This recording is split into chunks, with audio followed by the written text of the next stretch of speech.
episode of Seeing Sentai. I'm Mars Girl. Today we're still talking about J.A.K.Q Dengeki Tai episodes 8 through 14.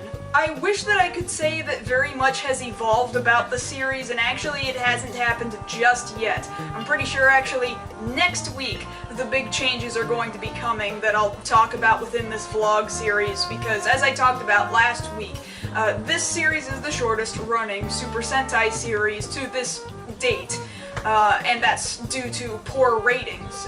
People just plain weren't watching. So somewhere right in the middle, they completely changed course, they made it more kid-friendly, and even that didn't save it, and it eventually just got cancelled. But as of yet, the series is kind of just doing the same thing over and over and over again, which in my personal opinion isn't necessarily a horrible thing. I've been really enjoying it because it's super campy.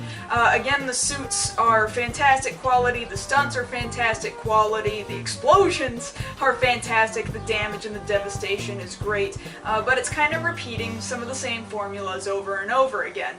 We've gotten to a point where there's a brand new crime boss every single episode because Iron Claw, you know, the main dude leading crime, just gets pissed at the incompetence of his crime boss, who sends out the weekly monster. You know, every single week he'll send out a brand new monster, and they fail at their task every single week. And if the crime boss will sometimes die, he'll just die in the course of the episode, or if he manages to survive and escape J.A.K.Q from getting attacked by the members of J.A.K.Q, then Iron Claw will just be like, well, you screwed up, and somehow kill him either right there in the room with them or remotely. And this happens every single episode so far, so he has to get a brand new crime boss every single time, and every time he just looks like a dude in a really ugly kind of, like he could be a Yakuza kind of suit with really big stupid glasses typically. I don't think any of the crime bosses other than the first like one or two from last week have not had glasses. And I don't have any attachment to any of the crime bosses, so that's kind of a disappointment. Really, at this point, only a couple of cool things have come up that are worthy of being mentioned. Man, this series really likes focusing on cars. There have been 2 episodes thus far, within this past week even, about really fast car races, or the utilization of really fast cars, and somebody trying to steal a really fast cars. There have been Lamborghinis and Porsches and just other really fast muscle supercars, and it was like they're showing off how much money they made off of Go Ranger that they're able to spend it now on J.A.K.Q. Past that, there's some visual changes in some of the characters already. As it stood, Queen used to have the really long hair with the big old bangs all the way down to her eyebrows. She does not have that hairstyle anymore. Now she has a real short boy cut, and actually it's really cute on her. I think it actually fits her face a whole lot better than her long hair with the bangs did. And then King also got himself kind of a buzz cut.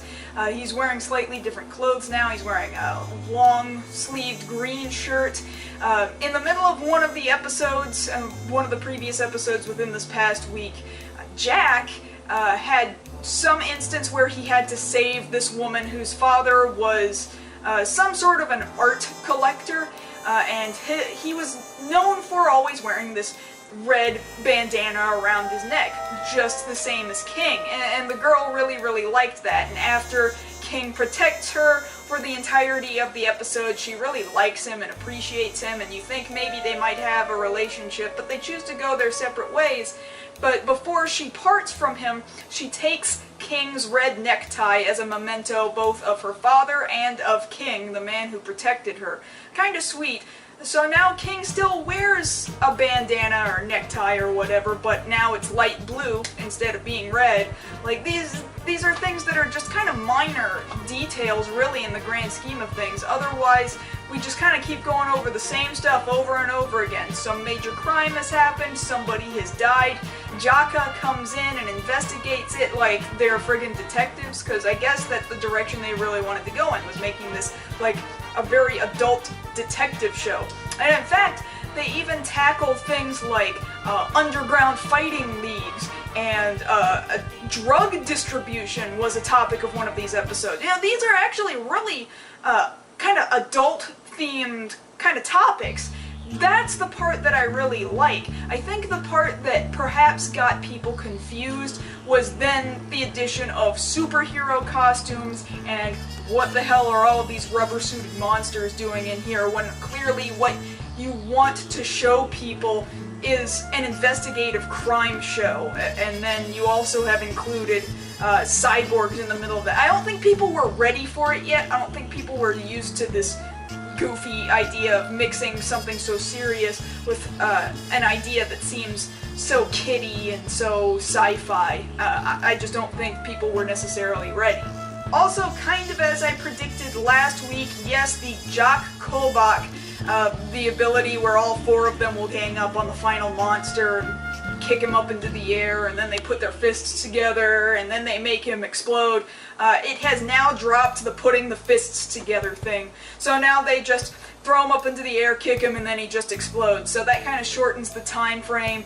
Now they're calling out a whole lot more attacks. They're doing a whole lot more monologues while they're fighting, and calling out the names of all their pieces of equipment, their swords, their megaton punches, which is starting to sound more and more and more like a Super Sentai series, you know, a kid-based show. And so to that extent, you can kind of already see how it is that they're making all of these really slight changes, thinking, oh, if we tweak this one little thing, maybe this is gonna fix it, maybe this is gonna make people come back. But it's pretty clear they were gonna need something really, really big in order to do that for them. So I guess that's what I'm looking forward to the most, is seeing just how much it changes when I next talk to you guys next week in my next vlog. I mean, I actually like the show the way it is, but I'm really interested, you know, in the history of how this show kind of morphed and changed. For now, I wish there were more details to get into from these past 7 episodes, but really there's not, so I'm hoping I've got more to tell you next week. Thank you very much to the Patreon contributors over at patreon.com/MarsGirl. If you're at all interested in becoming a contributor, getting your name in the credits, or getting some piece of work of yours, a website perhaps, then go ahead and look at patreon.com/MarsGirl, and I'll definitely get you hooked up. Feel free to also follow me on marsgirl.tumblr.com, where every day I'm writing up episode synopses of these episodes of J.A.K.Q. Dengeki Tai. Until next week, this has been another episode of Seeing Sentai. I'll be catching you guys later.